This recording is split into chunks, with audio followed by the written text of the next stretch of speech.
अस्सलाम वालेकुम क्लास 5। आज हम लोग इंग्लिश का lesson number 7 the rebel poet पढ़ेंगे।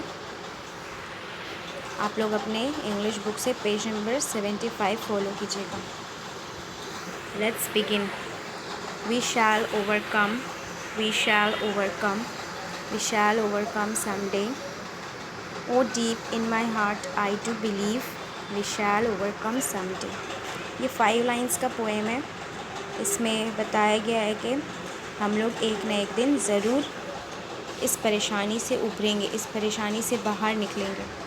वो deep in my heart I do believe, इसका मतलब है कि हम लोग, मेरे दिल में इतना यकीन है, मेरे दिल के गहराइयों में इतना यकीन है कि हम लोग एक न एक दिन ज़रूर इस परेशानी से बाहर निकलेंगे। लेट्स रीड में हम लोग आते हैं। Pritam is a student of class 5। Pritam एक स्टूडेंट है क्लास 5 का। He returns home from school, वो अपने घर वापस आता है स्कूल से। ऑल एक्साइटेड, और वो बहुत खुश था, एक्साइटमेंट में था, उत्साह से भरा हुआ था। He finds his father reading a newspaper, उसने अपने फादर को देखा कि उसके फादर जो है न्यूज़पेपर रीड कर रहे हैं, पढ़ रहे हैं। यहाँ डायलॉग से दिया गया है यहाँ पे। प्रीतम क्या कहते हैं अपने फादर को? Father guess what happened today, father आप गेस कीजिए, सोचिए कि आज क्या हुआ। फादर कहते हैं व्हाट डियर, फादर कहते हैं क्या हुआ बेटा बताओ।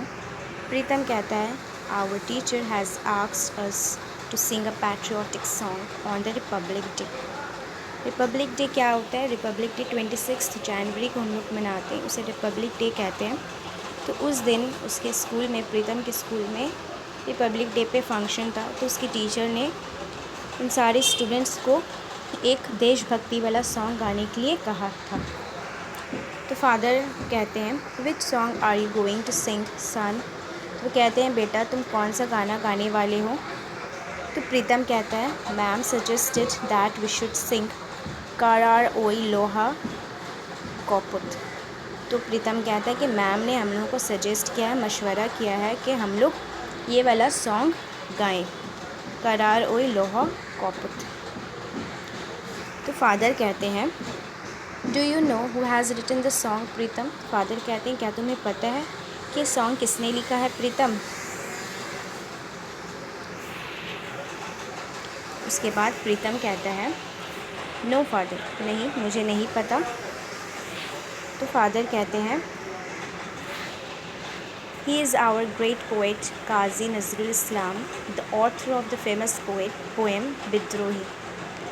और ये हम लोगों के सबसे बड़े पोएट हैं, कवि हैं, मतलब जो नज़्म लिखते हैं उन लोगों को पोएट कहते हैं।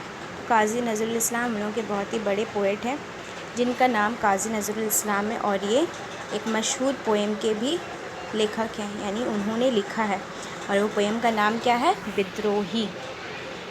ठीक है। Pritam will you tell me more about him, तो प्रीतम अपने फादर से कहता है कि क्या आप मुझे उनके बारे में कुछ और जानकारी देंगे, आप कुछ और बताएंगे काजी नज़रुल इस्लाम के बारे में? तो फादर कहते हैं he was born at a time when India was under the British rule. वो कहते हैं उसके फादर के उनका जन्म उस वक्त हुआ था, उस समय हुआ था जब हम लोगों का इंडिया जो है वो ब्रिटिश के अंडर में था, यानी उसकी हुकूमत में था। Through his writings he inspired the Indian youth to boldly fight for freedom. और वो अपनी राइटिंग्स के द्वारा, अपनी राइटिंग्स के ज़रिया वो इंडिया के नौजवानों को इंस्पायर करते थे, मोटिवेट करते थे, उन लोगों के अंदर जज्बा डालते थे। क्या, किस तरह से कि बहुत ही अच्छे से उन लोग फ्रीडम के लिए, आज़ादी के लिए लड़ाई लड़े। तो प्रीतम कहता है अपने फादर से when he was born father, वो कहाँ पे पैदा हुए थे फादर? तो फादर कहते हैं he was born on 24 May 1899 in the village of Churulia. उसके फादर कहते हैं कि उनका जन्म 24 मई 1899 ईस्वी में हुआ था, चुरूलिया के एक गांव में। This was near Asansol in the Burdwan district of undivided Bengal. और ये उस वक्त हुआ था जब बंगाल डिवाइड नहीं हुआ था। ठीक है। और बर्दवान डिस्ट्रिक्ट के ही नज़दीक ये चुरूलिया आसनसोल के करीब है। As a child he was attracted to the folk theatre, और जब वो छोटे थे तो उस वक्त वो एक फोक थिएटर के लिए बहुत ज़्यादा अट्रैक्ट थे। फोक थिएटर किसे कहते हैं? एक थिएटर होता है जो अपने कॉमन पीपल के लोगों के लिए ही वो थिएटर होता था, तो उस फोक थिएटर से वो बहुत ज़्यादा अट्रैक्ट थे बचपन ही से। And letter